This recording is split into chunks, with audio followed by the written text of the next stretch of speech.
Turunlah sekarang hatiku sebagai baitmu, hidupku jadi bejanamu, pakai sesuai rencanamu.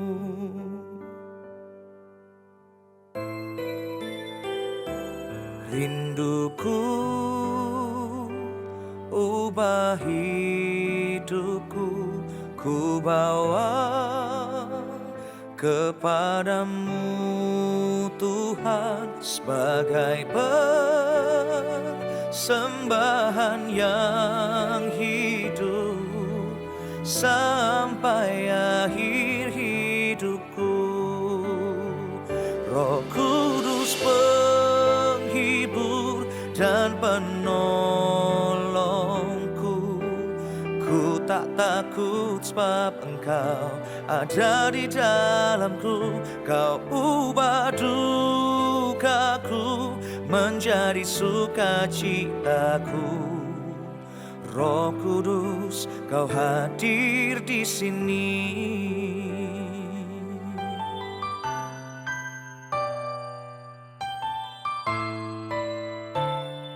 Rinduku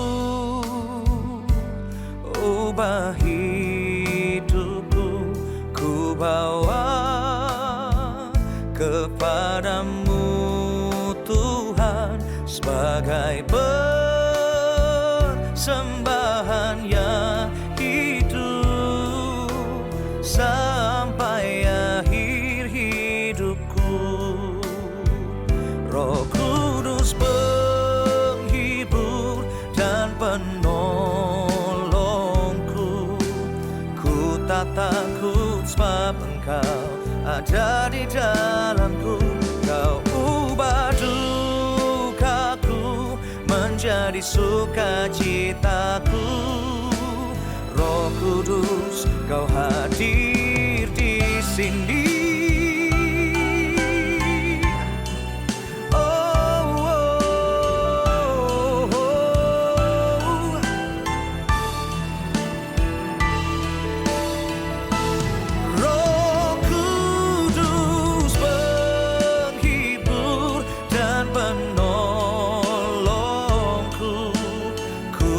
Takut sebab Engkau ada di dalamku. Kau ubah dukaku menjadi sukacitaku.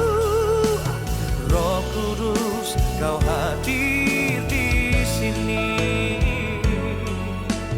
Roh Kudus, Kau hadir di sini.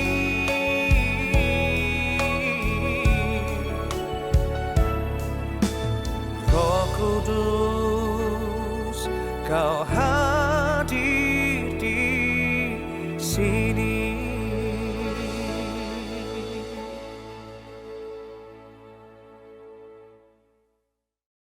Berkuasa, Engkau ajaib di tengah-tengah kami. Itu sebabnya Tuhan, di masa kami memperingati kelahiran-Mu, kami tetap tidak lupa Tuhan untuk bersyukur. Dan kami mau berjalan dalam kehendak-Mu Tuhan. Jemaat-Mu di tempat ini Tuhan, tidak ada yang terluput satu pun Tuhan. Engkau lawat dengan kuasa-Mu siang hari ini. Terima kasih Yesus. Terima kasih Tuhan.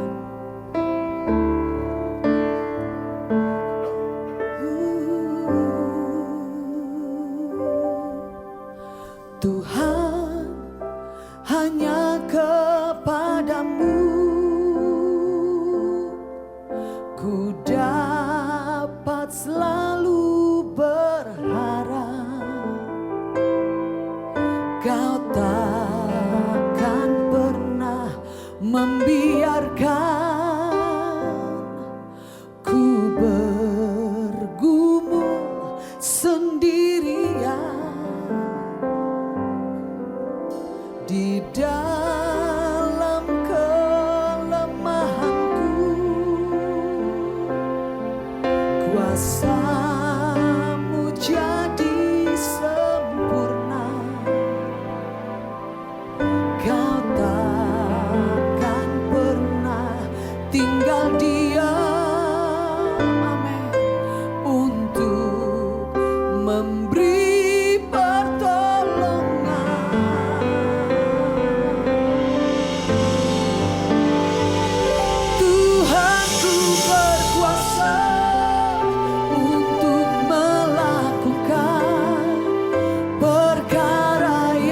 besar, Dia ajaib bagiku. Amin. Tuhanku berkuasa untuk memberikan kemenangan besar di dalam hidupku. Amin, saudara. Tuhan datang buat kita untuk kasih kemenangan. Amin. Untuk kasih pengharapan, untuk kasih kesembuhan dan semua yang kita minta di dalam namanya. Amin. Tepuk tangan yang meriah buat Tuhan kita. Dia sanggup. Haleluya. Tuhan, hanya kepadamu ku dapat selalu berharap. Kau takkan pernah membiarkan ku bergumul sendirian. Amin. Di dalam kelemahanku, katakan kuasamu sempurna. Kuasamu jadi sempurna. Kau takkan pernah tinggal diam. Amin. Untuk memberi pertolongan. Saudara-saudara, bangkit bersama-sama. Tuhanku berkuasa untuk melakukan perkara yang besar. Amin. Dia ajaib bagiku. Tuhanku berkuasa untuk memberikan kemenangan besar di dalam hidupku.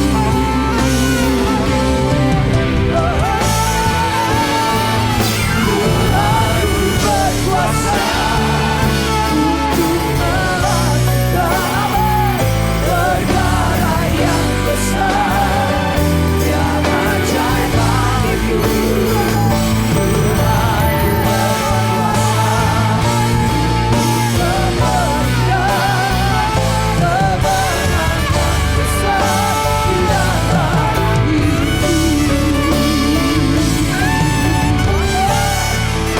Mari angkat kedua belah tanganmu di hadapan Tuhan. Katakan, ini aku Tuhan, ini hidupku Tuhan. Mari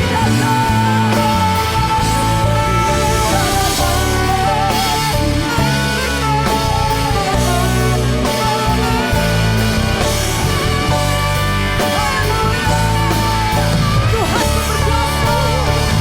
Tuhan berkuasa untuk melakukan perkara yang besar. Dia ajaib bagiku. Tuhan berkuasa untuk memberikan kemenangan besar di dalam hidupku. Katakan, Tuhanku berkuasa.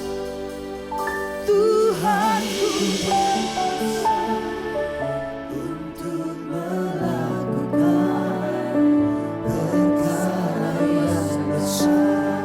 Kau ajaib bagiku.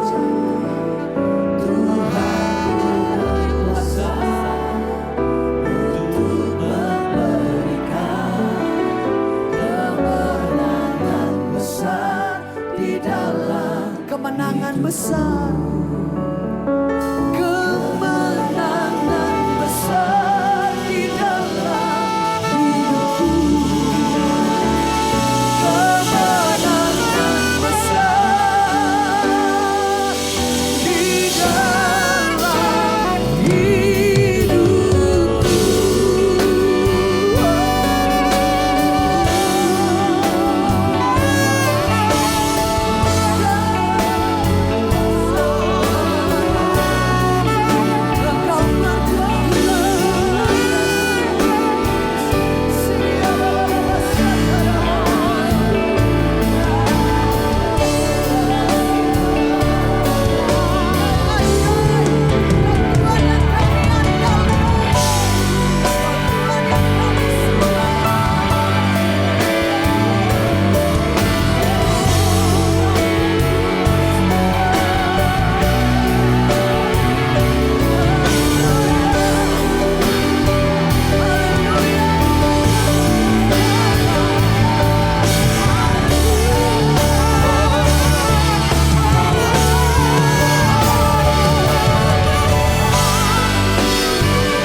dekat.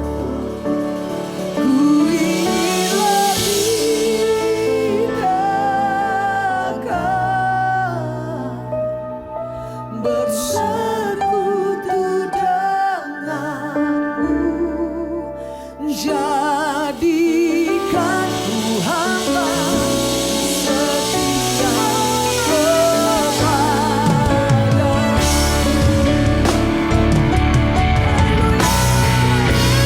Lebih dari segalanya, ku ingin Kau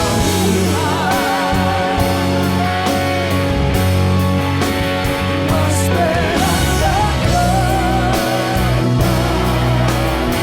siapa yang hamba dan Bapak terkasih.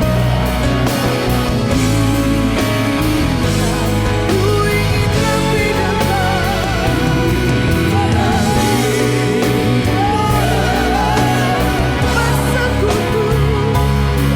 bersekutu denganmu.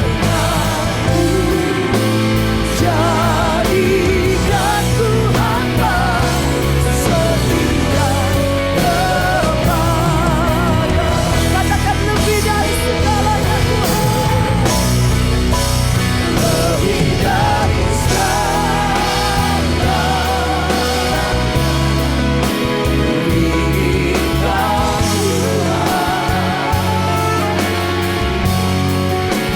Mas berat dan benar,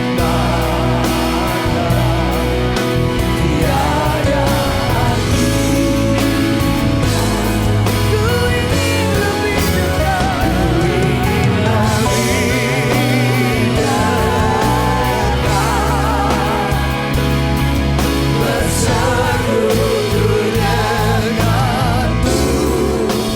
Jadikan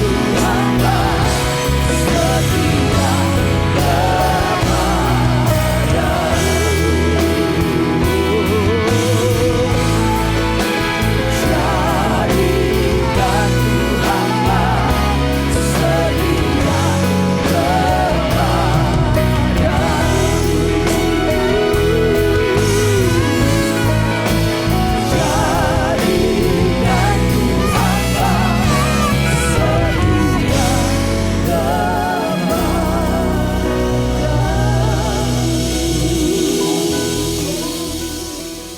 Belajar mengenal Tuhan ya di masa pembuangan, saudara.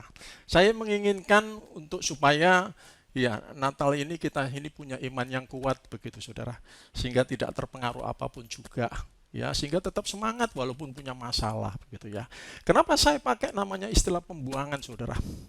Ini bukan berbicara tentang persoalan masalah saja, tapi berbicara orangnya sudah lelah gitu ya. Sudah capek, masalahnya nggak selesai-selesai. Masalahnya ya saya tunggu-tunggu tetap ada terus gitu. Aku sudah lelah, sudah capek. Kayaknya Tuhan nggak ada. Tuhan tuh nggak perhatian, Tuhan tuh nggak berkarya sama sekali lah. Sampai sudah lelah lah, capek begitu. Makanya down semuanya, saudara. Ya, sekali lagi saya ingin, saudara. Ya, saya ambil di dalam kitab Nabi Yeremia ayat yang ke-29, pasal 29 ayat 1 sampai 14. Sebelum saya jelaskan poin demi poin, saya ingin sampaikan bahwa ada 3 kali pembuangan ya dari Yerusalem ke Babel, ya 800 km begitu, saudara ya. Yang pertama, sejak Raja Yosia meninggal atau digantikan dengan Yoyakim, ya bukan Kin itu anaknya, Kim itu anaknya Yosia.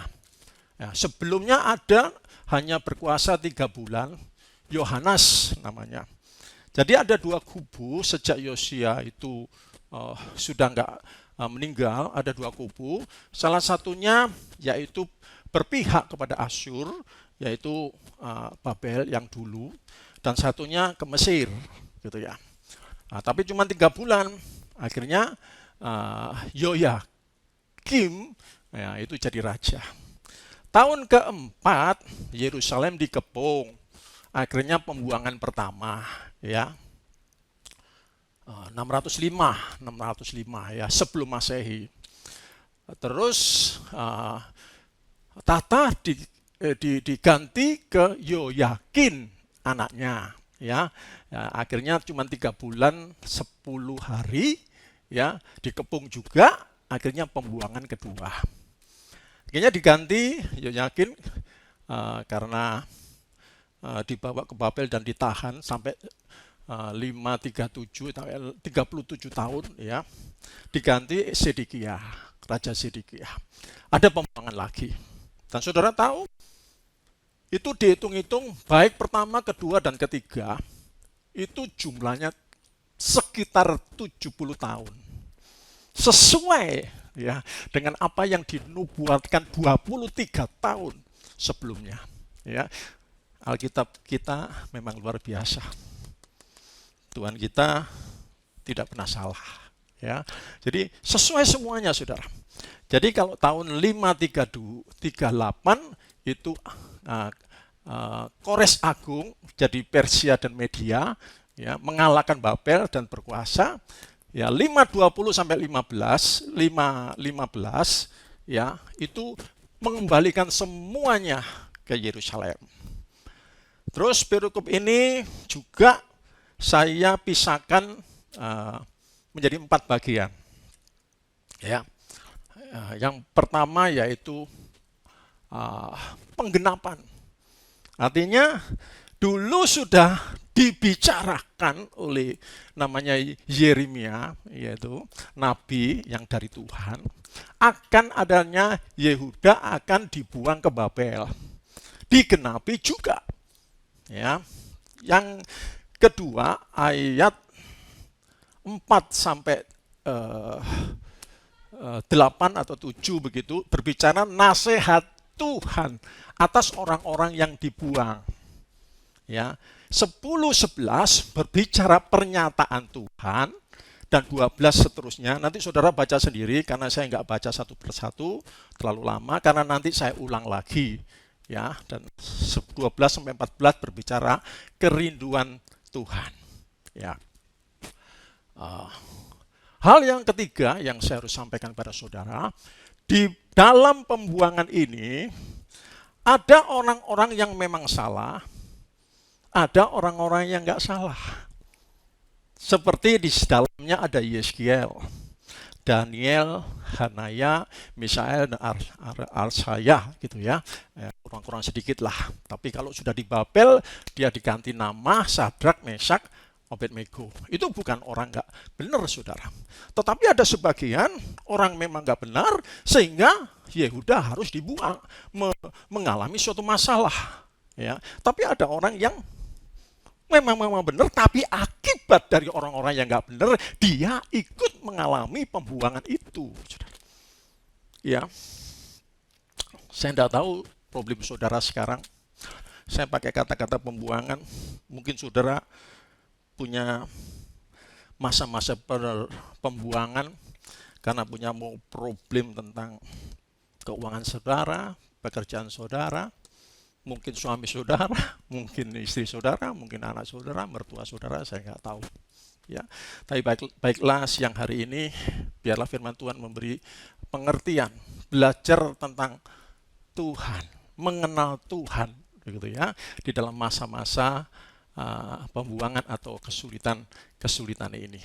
Ya, problemnya hari-hari ini banyak orang yang tidak mengerti. Ini problem masalah karena saya salah atau tidak. Pura-pura atau memang mbak ngerti, saya tidak tahu. Kalau saudara pernah di penjara, saudara, pelayanan begitu. Saudara tanya, waktu ibadah biasanya ada jam ibadah. Kamu kena berapa? 2 tahun. Kamu kena berapa? 3 tahun. Ya gimana Pak, namanya musibah Pak. Ya cobaan ya harus dijalani saja lah, begitu ya. Ya dengan semangat dijalani lah Pak, namanya musibah dan cobaan. Ada berapa? Saya tanya 5 orang, 4 orang, jawabannya hampir sama. Saya tanya pengawasnya, Ya, yang sudah 5 tahun ke atas biasanya jadi pengawas begitu. Kenapa dia? Iya Pak, sahabatnya punya motor 2 dijual Pak. Yang satunya, iya, istrinya dipukuli sampai bapak belur Pak. Saya kembali lagi ke anak itu. Kamu dapat cobaan ini ya? Iya. Terus kira-kira kamu nggak kasihan teman kamu itu sudah nabung sampai dapat 2 motor, kamu jual. Satunya lagi saya tanya, kamu nggak kasihan istrimu yang bapak belur kamu pukuli? Jawabannya, iya Pak. Kilaf Pak. Kilaf itu lebih tepat gitu loh. Jadi orang-orang yang seperti ini saudara, itu sulit untuk keluar dari persoalan masalah karena tidak pernah mengakui kesalahannya gitu loh. Karena tetap ngotot terus saudara, tetap ya menganggap aku benar gitu. Sulit keluar dari masalah kalau orang seperti ini saudara. Hari ini mari saya nggak tahu saudara salah atau tidak, saya anggap saudara ya akibat daripada ada orang-orang yang salah atau memang Tuhan menghendaki mengizinkan, saya nggak tahu saudara ya. Tapi mari kita belajar begitu loh. Saudara, saya sering lihat di TV ya artis ya tidak semua artis gitu ya. Keluar dari pengadilan, wartawan tanya, gimana? Ya namanya cobaan, ya harus dijalani Pak. Loh, cerai kok cobaan? Cerai itu pilihan. Orang kamu yang menceraikan. Oh, dua-duanya juga hadir sepakat. Kok ngomong cobaan? Ya seperti ini nggak bisa tahu saudara. Yang nggak bisa tahu bahwa aku yang salah. Dan banyak hal saudara, saya melihat banyak orang yang tidak bisa besar hati mengakui aku salah, aku keliru. Makanya orang seperti ini sulit sekali saudara. Makanya dalam pembuangan sampai lemes saudara. Ya, oke, saya baca Yeremia 29 ayat 1-3, langsung loncat ke 10. Ada poin pertama yaitu Tuhan mengasihi umatnya. Ya, Tuhan mengasihi umatnya. Kita baca bersama-sama. Beginilah bunyi surat yang dikirim oleh Nabi Yeremia dari Yerusalem kepada tua-tua di antara orang buangan, kepada imam-imam, kepada nabi-nabi, kepada seluruh rakyat yang telah diangkut ke dalam pembuangan oleh Nebukadnezar II ini ya, dari Yerusalem ke Babel. Jadi surat dikirim, Yeremia itu ada di Yerusalem, dikirimkanlah surat untuk orang-orang yang ada di pembuangan. Ya, terus itu terjadi sesudah Raja Yekonya beserta Ibu Suri, pegawai istana, pemuka-pemuka Yehuda dan Yerusalem, tukang dan pandai besi telah keluar dari Yerusalem. Terus, sudah ya. Surat itu dikirimkan dengan perantara Elaska dan bin Safan dan gambarnya bulan Hizkia yang diutus oleh 7 Sedekia, Raja Yehuda ke Babel kepada Nebukadnezar, Raja Babel. Jadi surat dari Yeremia untuk orang-orang yang dalam kesulitan atau pembuangan. Dititipkan oleh utusan Sedekia, raja yang berkuasa saat itu. Walaupun selanjutnya Sedekia ini juga berontak kepada Babel. Ayat 10. Sebab beginilah firman Tuhan, apabila telah genap 70 tahun, bagi Babel haruslah aku memperhatikan kamu. Ya, sekali lagi, sebab beginilah firman Tuhan, apabila telah genap 70 tahun, bagi Babel barulah aku memperhatikan kamu. Artinya, saudara, di dalam masa 70 tahun Tuhan tidak memperhatikan. Setelah 70 tahun Tuhan katakan, barulah aku memperhatikanmu. Dan 70 tahun ini dikembalikan yang tercerai-berai itu. Saya lanjut aja dulu. Aku akan menepati janjiku itu kepadamu dengan mengembalikan kamu ke tempat ini. Dalam masa pembuangan Tuhan tidak memperhatikan. Ternyata tidak begitu, saudara. Satu, kita baca di dalam pasal yang 25, ayat 1 sampai ke 4. Yeremia 25.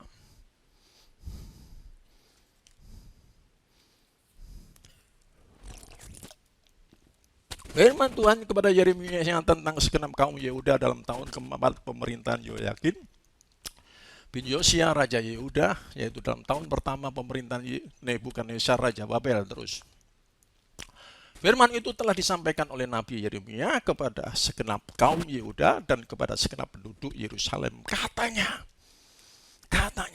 ya, ini ditulis, ini peristiwa pada saat sudah ada namanya pembuangan.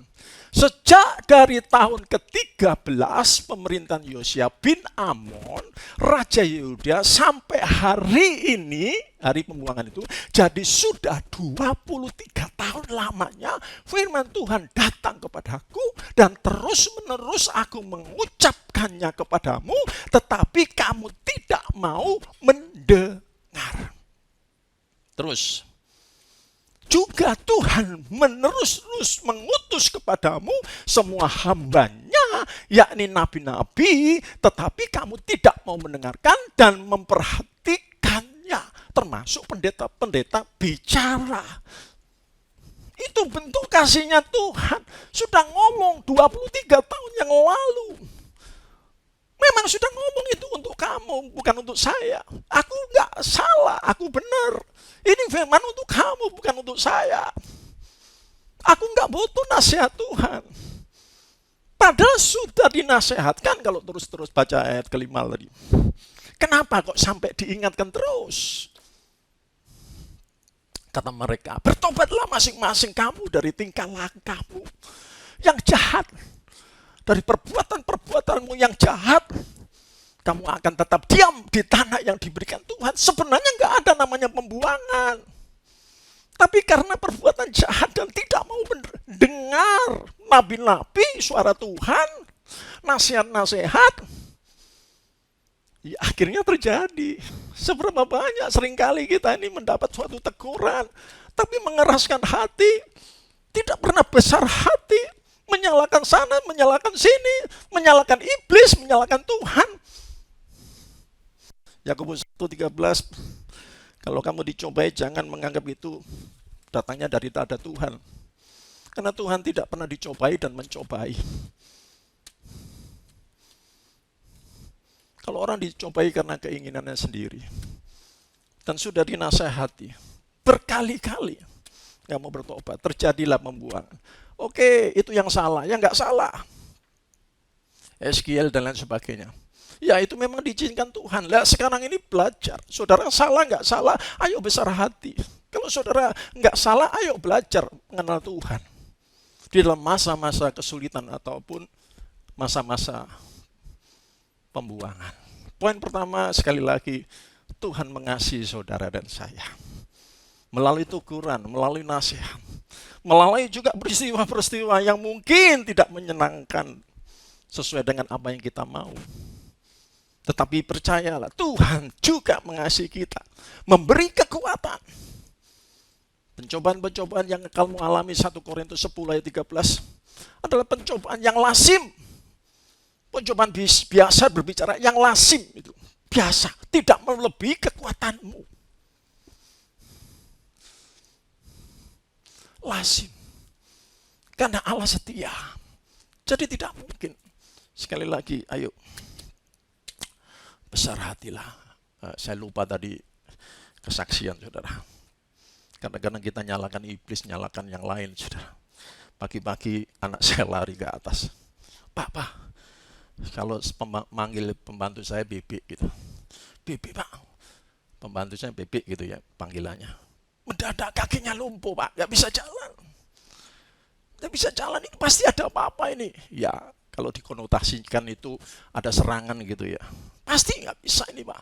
Ada apa ini mendadak? Malam gak ada salah. Paginya gak bisa jalan. Dia bingung, Pak. Ada apa ini, Pak? Turun, kasih tahu Bebek. Apa, Pak? Berhenti makan mangga setengah mateng.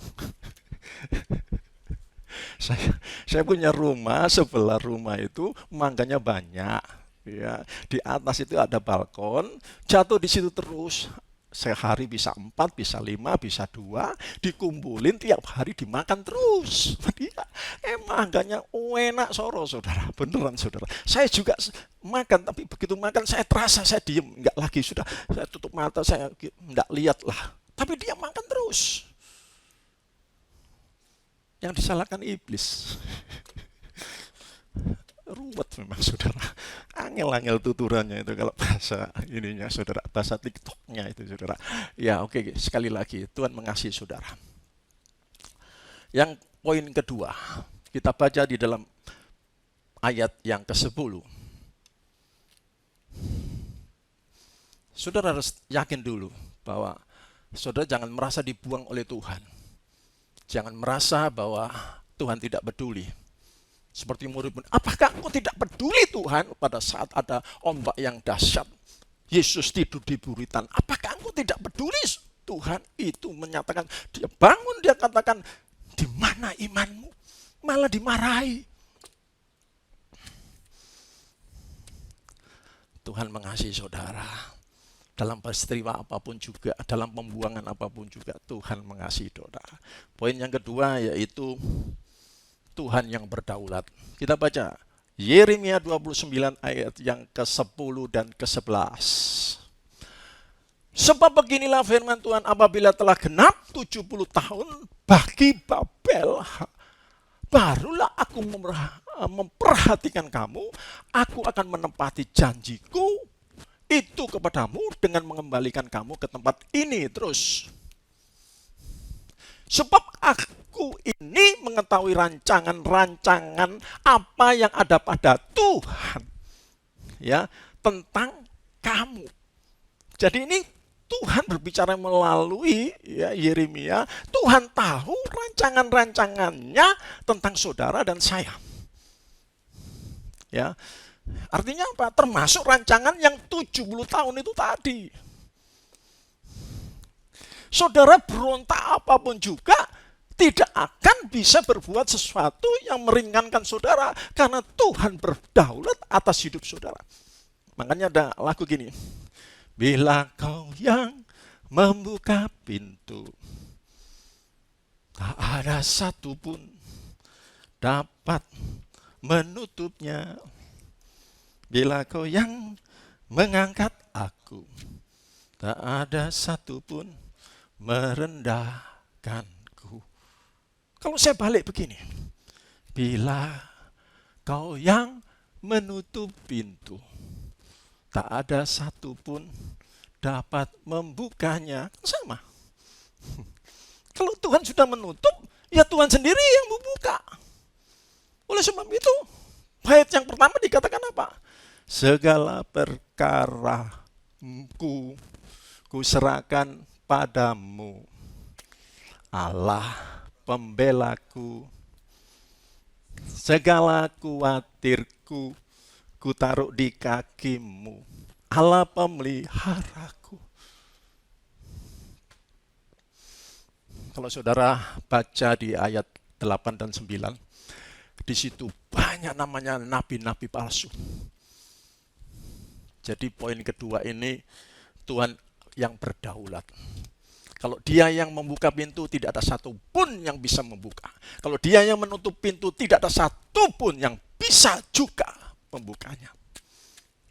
Kalau Tuhan membuka, tidak ada yang menutup. Kalau Tuhan menutup, tidak bisa ada satupun yang membukanya. Itu harus prinsip saudara. Tidak ada satupun kecuali Tuhan. Oleh sebab itu, nasihat Tuhan di ayat 7 sampai 8 sampai 9, waspadailah nabi-nabi palsu. Waspadailah yang namanya pertolongan-pertolongan palsu. Seolah-olah engkau ditolong. Tapi sejatinya bukan pertolongan, tetapi pertolongan yang semu. Justru menjerumuskan saudara. Hati-hati di dalam memohon pertolongan. Hati-hati dalam bercurhat kepada siapapun juga. Hati-hati, bukan tidak boleh, hati-hati. Kalau saudara sudah mulai tidak percaya Tuhan yang berdaulat, saudara mulai curhat sini, saudara salah, saudara mulai cari jalan keluar, saudara usaha sini, minta pertolongan sana sini. Sebelum percaya saya, sekali ditolong, nggak ditolong lagi. Buat omongan. Curhat ke sana ke sini percuma, nggak ada solusi. Yang ada dibuat ngomong. Segala perkaraku serahkan padamu, Allah pembelaku. Enggak ada. Kalau Tuhan membuka pintu, tidak ada yang menutup. Kalau Tuhan yang mengangkat, tidak ada yang merendahkan. Kalau Tuhan menutup, tidak ada yang buka. Kalau Tuhan sedang merendahkan, tidak ada yang meninggikan. Katakan amin. Saya tidak mengajari saudara imannya kecil. Tapi kalau saudara nggak ada di dalam saudara bahwa Tuhan yang berdaulat, saudara akan liar. Makanya Natalan saudara mulai gelisah. Tidak bisa menikmati sukacita. Karena ada sesuatu rasa dibuang oleh Tuhan. No. Poin yang ketiga. Ayat 11b. Yang pertama, Tuhan mengasihi jemaatnya. Yang kedua, Tuhan berdaulat atas persoalan masalahmu. Jangan berontak. Jangan ngengkel. Kalau bahasa sininya, saudara, maaf pakai bahasa daerah. Jangan. Sudah, berhenti. Serahkan pada Tuhan. Ada waktunya Tuhan. Pembuangan 70 tahun, 70 tahun terjadi.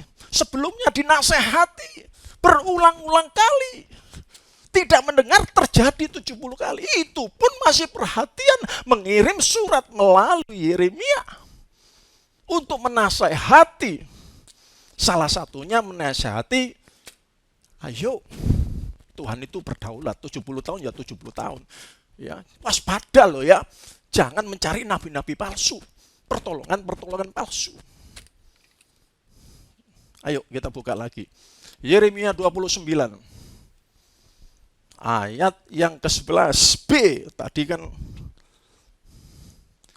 Sebab aku ini mengetahui rancangan-rancangan apa yang ada padaku mengenai kamu. Ya itu tadi Tuhan berdaulat.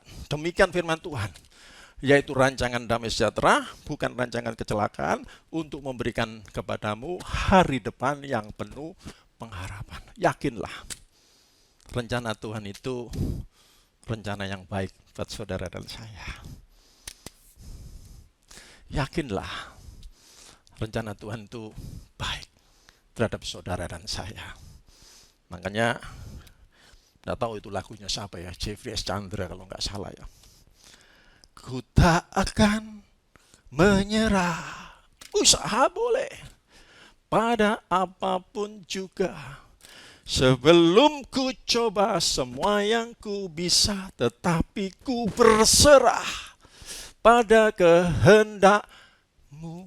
Hatiku percaya Tuhan punya rencana. Sampai mau jatuh saudara. Dalam segala perkara, Tuhan punya rencana yang lebih besar dari, sudah nggak hafal saudara, teruskan sendiri, cari di Google. Semua dalam rancangan Tuhan, semua dalam rencana Tuhan. Yakinlah rencana itu baik. Ini nasihat Tuhan melalui Yeremia dan ditulis dalam surat. Salah satunya yang tadi Tuhan berdaulat berbicara, jangan mencari nabi palsu. Dan yang kedua ini, rencananya selalu baik. Oleh sebab itu, ayat yang keempat kita baca bersama. Yeremia 29, ayat keempat sampai ke-7, katakan begini. Beginilah firman Tuhan, semesta alam, Allah Israel, kepada semua orang buangan yang diangkut dalam pembuangan dari Yerusalem ke Babel. Terus, ini nasihatnya saudara. Dirikanlah rumah untuk kamu diami, buatlah kebun untuk kamu nikmati hasilnya. Terus,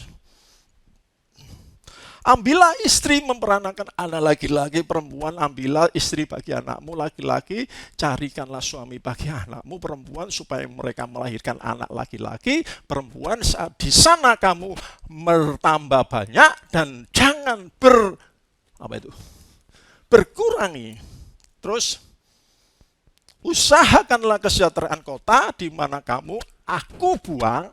Kesejahteraan kota disuruh apa saudaranya? Usahakanlah kota itu sejahtera di mana kamu buang. Dan berdoalah untuk kota itu kepada Tuhan, sebab kesejahteraannya adalah kesejahteraanmu. Kalau saya singkat begini, saudara. Jalani masa-masa pembuangan, nikmati masa-masa pembuangan, hidupi masa-masa pembuangan, jangan lupa jadi berkat. Katakan amin. Jangan lupa jadi berkat. Itu nasihatnya begitu dalam pembuangan. Yang satu, aku yang berdaulat 70 tahun ya 70 tahun. Jangan cari nabi palsu. Jangan cari nubuatan-nubuatan lain. Jangan cari pertolongan-pertolongan lain.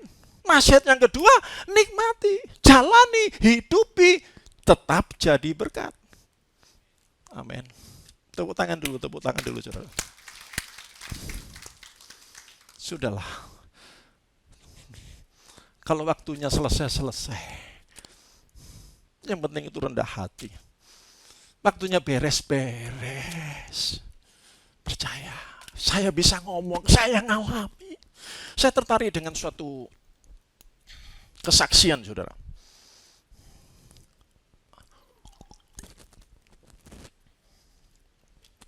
Polos gitu. Dia usaha apa gagal, akhirnya dia catering, saudara. Dia kredit mobil untuk antar-antar cateringnya. Memulai dengan tidak ada modal, bingung juga, saudara. Modal sangat terbatas. Lah kok pada saat dia di Jagir ini kan kulaannya itu kan jam 4 pagi begitu ya. Nggak tahu, sekitar lebih lah, paling jam 1, jam 2 begitu. Kan gelap sekali. Tidak bisa ngelihat orangnya jelas, alamatnya nggak tahu, masing-masing nggak kenal. Bisa utang, saudara. Diutangi. Akhirnya ngambil, punya uang bayar. Sejak anaknya kuliah semuanya, tahun pertama per tahun kedua, mulai dia harus bayar uang pangkal, dua-duanya, uang semesteran. Ya sejak itu juga kebingungan. Kalau dia sering katakan itu dengan bahasanya itu, kepalaku terasa seperti pecah. Kepalaku terasa pasti pecah. Dan pada saat waktunya bayar semesteran sekitar 6 atau 4 juta begitu ya, 6 kalau nggak salah. 4 atau 6 saya lupa, pokoknya dia dengan polos ngomong, saudara. Ada duit untuk bayar 8 juta, tapi bayar ayam. Harus dibayar 8 juta, dia milih ini. Bayar ayam atau anakku nggak bayar semesteran. Anakku malu ini. Ya pasti ujung-ujungnya ya dibuat mainan di sekolah. Akhirnya dia paksakan, ya sudah, aku ini datang aja ke Jagir situ. Gelap, saudara. Ini sama-sama nggak begitu jelas lah. Akhirnya dia katakan, aku bayar utang ya, 8 juta. Loh, jangan. Jangan dibayar semua. Wah, nanti kalau mau bayar, nanti kamu beli ke orang lain. Gitu kan, saudara. Kamu cicil aja 4 kali, terserah lah. Yang penting jangan dibayar semua, nanti kamu lari dari saya, nggak beli saya lagi. Gila, gimana, saudara? Kebingungan dia, saudara. Akhirnya dia sisakan untuk dibayar, selebihnya untuk bayar semesteran anaknya, saudara. Dan dia bilang begitu itu sudah berkali-kali. Pak, pertama dia bilang, saya ini mumet 2 minggu, saya hampir pecah kepala saya untuk bayar semesteran anak saya. Tapi Tuhan tolong. Sebelumnya Tuhan juga tolong. Mobilnya, kreditnya sudah 3 bulan, 4 bulan mau ditarik leasing. Dia nggak bisa kerja lagi. Berbulan-bulan, ya 2 bulan lebih, kepalanya mau pecah. Dan nggak tahu siapa yang bilang. Ada namanya pengusaha, nelpon dia, kamu datang ke HR Muhammad, Ya mungkin leasingnya di situ begitu. Dia datang. Sampai sana dipikir dilunasi 4 bulan atau 3 bulan. Ternyata dilunasi semua, saudara. Dan masih banyak peristiwa-peristiwa Tuhan tolong. Tapi problem dan masalahnya saudara tahu enggak? Selalu diawali dengan kepalaku mau pecah, Pak. Kalau sudah berkali-kali pertolongan Tuhan, ngapain selalu ada kepalaku mau pecah? Ya kalau bahasa aslinya, bahasa Surabaya, saya nanti kalau dipotong nggak apa-apa saudara. Lebih parah lagi, lebih wah, itu bahasanya itu bukan bicara kepala lagi saudara. Sudah berkali-kali menikmati pertolongan Tuhan, tetap aja kepalaku mau pecah 2 bulan ini, kepalaku mau pecah 2 hari ini, kepalaku mau pecah 2 minggu ini, terus pecah-pecah. Pecah sungguhan lebih enak sudah mati saudara. Kalau mau pecah itu repot saudara. Kalau Tuhan membuka, tidak ada satupun yang menutup. Oleh sebab itu, segala perkaramu taruh di kaki Tuhan. Hanya Tuhan yang bisa membuka jalanmu. Jalani, nikmati, hidupi, tetap jadi berkat. Katakan amin. Saya bisa sampai di sini dan berdiri sampai dan bisa berani ngomong saudara. Pendeta itu sulit saudara. Ngomong begini, iya kalau besok mas nggak ada masalah. Sorry. Nggak bisa batuk ini saudara. Terlalu emosi saudara. Ya walaupun mungkin tidak banyak di gereja BES ini. Tetapi ya perlulah ada 1-2 kali. Ya, karena kita juga datang kadang-kadang butuh juga satu semangat yang baru. Ya. Saya juga mengalami yang sama. 15 tahun ngumpulin, nabung, punya banyak rumah kecil-kecil gitu. Dalam sekejap hilang dan punya utang banyak. Saya niru-niru teman saya yang bersaksi, tulis Pak, tulis semuanya utang-utangmu Pak. Saya tulis, saya berdoa tiap hari 3 kali, tak taruh gini. Di kantor juga berdoa sampai 3 minggu lebih saudara. Ada suara, nanti kamu akan saya ganti. Saya lanjutkan seminggu, walaupun akhirnya saya tahu orang yang bersaksi ini bohong saudara. Memang pekerjaannya itu memang begitu saudara. Jadi kredit di bank itu untuk supaya nilainya naik baru dia nego lagi. Itu memang kerjaannya begitu saudara. Saya tahu saudara. Dan akhirnya 4 mingguan gitu saya sudah lupa. Kerjaan banyak. Ya saya ngurusi anak. Saya juga ya pelayanan. Pada suatu saat berapa tahun gitu Pak Fengki datang. Gimana masalahmu? Hidup ini kayak mimpi Pak. Lu kok bisa? Iya kayak mimpi Pak. Sekejap hilang, sekejap dikasih lebih-lebih oleh Tuhan. Saya mau nangis, jujur saudara. Tuhan kasih luar biasa. Saya tetap menempati rumah yang sama, walaupun sudah bukan punya saya lagi. Saya tetap punya mobil. Dan bahkan lebih baik masa-masa pembuangan walaupun bukan punya saya. Saya tetap menikmati kamar yang sama, ber-AC, kasur yang empuk. Walaupun bukan kamar saya. Saya menikmati anak-anak saya tetap sekolah. Makanya saya katakan, kok nggak terasa ya? Aku ini dalam pembuangan. Aku ini dalam kesulitan besar. Kau tahu-tahu seperti ini.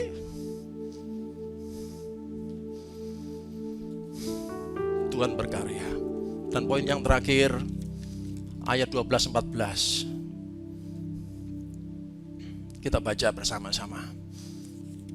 Yang terakhir, saya nggak bisa lihat belakang soalnya, jadi berapa menitnya.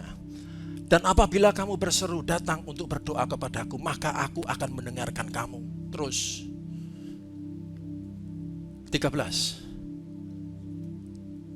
Apabila kamu mencari aku, kamu akan menemukan aku apabila kamu menanyakan aku dengan segenap hati. Terus, aku memberi kamu menemukan aku, aku akan memberi kamu menemukan aku, demikianlah firman Tuhan. Dan aku akan memulihkan keadaanmu dan akan mengumpulkan kamu dari antara segala bangsa dan dari segala tempat. Saudara, bingung gak? Sudah ditentukan 70 tahun. Tapi Tuhan tetap ngomong, datang kepadaku. Aku akan mendengar, aku akan menemuimu. Lupa 70 tahun sudah ditentukan. Kan memang terjadi. Kenapa suruh datang?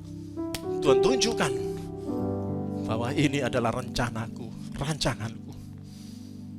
Aku tidak benci kamu. Aku tidak marah sama kamu. Rendahkan hati di hadapanku. Aku akan mendengarmu. Aku akan menemuimu. Dan aku akan memulihkan kamu. Saya undang untuk bangkit berdiri, saudara. Yesus ada bersama saudara. Kami berdoa untuk gereja-gereja yang ada di seluruh dunia, bagi para hamba Tuhan sampai kepada semua jemaatnya. Kiranya Tuhan memberkati mereka semua supaya mereka menjadi berkat dan berdampak. Sehingga gereja di seluruh dunia dipenuhi oleh jemaatnya mencari Tuhan dengan tulus dan takut akan Tuhan. Buat semua hamba Tuhan dan gereja bersatu, rukun dan tidak terpecah-pecah, supaya dunia percaya Yesus adalah Tuhan bagi kemuliaan Allah Bapa di surga. Demikian juga untuk gereja di mana kami Engkau percayakan untuk mengembalakannya, yaitu gereja Blessing in the Spirit. Tuhan, kami juga berdoa untuk persembahan dari jemaat dan umat-Mu, kiranya Tuhan menerima, membalas berkali lipat. Biar persembahan ini berkenan kepada Tuhan sebagaimana persembahan Habel. Tuhan, berikan kemurahan-Mu, balas kebaikan, kerelaan hati jemaat-Mu.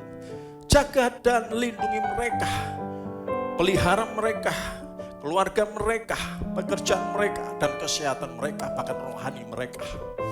Bahkan sampai anak cucu, Tuhan menyertai, melindungi, dan memberkati semuanya.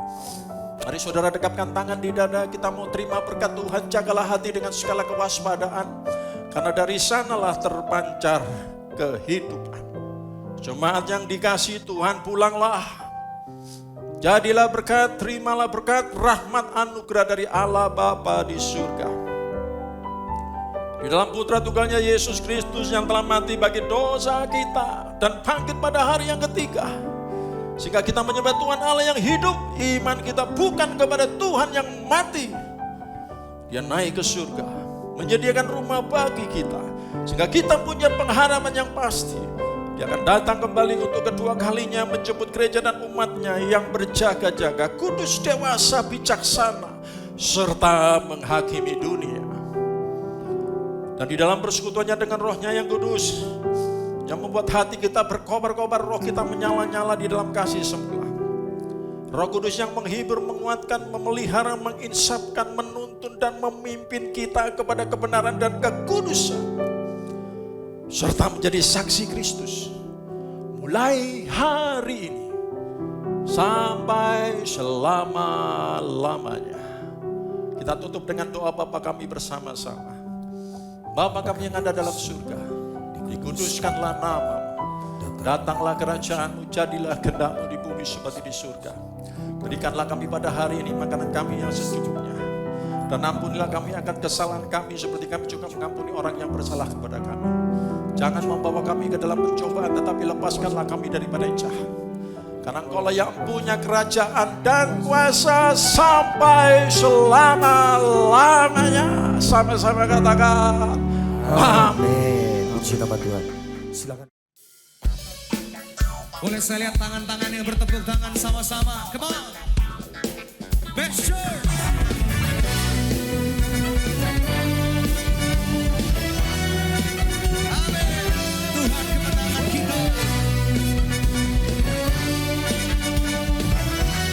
Sama kita naikkan pujian.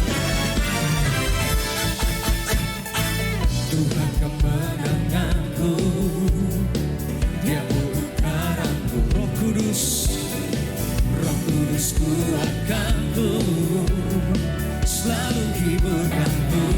Katakan, Tuhan kemenanganku, Dia ubah hidupku. Masa yang telah lalu